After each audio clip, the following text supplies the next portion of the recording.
আবহাওয়া পরিবর্তনের সঙ্গে পটুয়াখালী মেডিকেল কলেজ হাসপাতালে বেড়েছে ঠান্ডা জ্বরে আক্রান্ত শিশু রোগীর সংখ্যা।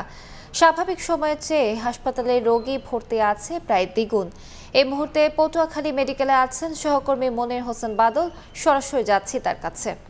বাদল, আবহাওয়া পরিবর্তনের কারণে কিন্তু পটুয়াখালীতে দিন দিন বেড়েই চলেছে যে ঠান্ডা জনিত রোগীর সংখ্যা। আমরা এখন দাঁড়িয়ে আছি যে পটুয়াখালী মেডিকেল কলেজ হাসপাতালে শিশু ওয়ার্ডে। এই শিশু ওয়ার্ডে দেখা যাচ্ছে কিন্তু এখানে কিন্তু ঠান্ডা রোগীর সংখ্যাই বেশি, বিশেষ করে নিউমোনিয়া রোগীর সংখ্যাই দেখা যাচ্ছে এখানে বেশি। তবে এখানে যে রোগীদের কিন্তু নানা অভিযোগ রয়েছে।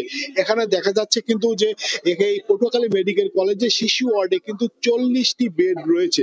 এই 40টি বেডের বিপরীতে কিন্তু আমরা এখানে যে আজকে দেখেছি 116 জন শিশু রোগী ভর্তি রয়েছে। আর এই 116 জন শিশু রোগী যে ভর্তি রয়েছে, একটি বেডে দেখা যাচ্ছে যে 2 জন থেকে 3 জন শিশু রোগী রয়েছে। আর এই 2 জন 3 জন রোগী, এই যে শিশুরা এই যে একটি বেডে রয়েছে, এতে কিন্তু দেখা যাচ্ছে যে রাতে ঘুমাতে গেলে বা দিনে চিকিৎসা নিতে কিন্তু পরিবার পরিজনের বা যারা ছোটদের মায়েদের বিভিন্ন ভোগান্তিতে পড়তে হয়। দেখা যাচ্ছে যে একটি রোগী একটি বেডে বা দুটো রোগী একটি বেডে থাকলে দেখা যাচ্ছে মায়েরা কিন্তু রাত্রে থাকতে পারে না, হয়তো বা তাদেরকে নিচে ফ্লোরিং করে থাকতে হয়।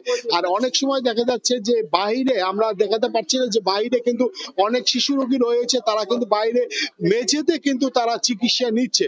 এই বিষয়ে আসলে রোগীদের কিন্তু নানা অভিযোগ রয়েছে যে একটি বেডে তারা চিকিৎসা নিচ্ছে, মায়েরা নিতে পারছে না, চিকিৎসা সেবা কিছু সমস্যা রয়েছে। এই যে হঠাৎ করে যে পটুয়াখালী যে দিনে গরম পড়ছে, রাত্রে ঠান্ডা পড়ছে, এতে কিন্তু শিশুদের নিউমোনিয়া সহ জ্বর বিভিন্ন রোগে আক্রান্ত হচ্ছে। এই পটুয়াখালী মেডিকেল কলেজ হাসপাতালে নিয়ে আসছে এখানকার স্থানীয় বা সাধারণ রোগীরা যারা আক্রান্ত হচ্ছে। এই যে শুধু শিশুরাই না, পটুয়াখালী মেডিকেল কলেজে শিশু ছাড়া কিন্তু দেখা যাচ্ছে যে জ্বরে বা বিভিন্ন ডায়রিয়ায় বিভিন্ন রোগে কিন্তু আক্রান্ত হচ্ছে। কিন্তু এখানকার অনেক রোগী ভর্তিও রয়েছে পটুয়াখালী মেডিকেল কলেজ হাসপাতালে।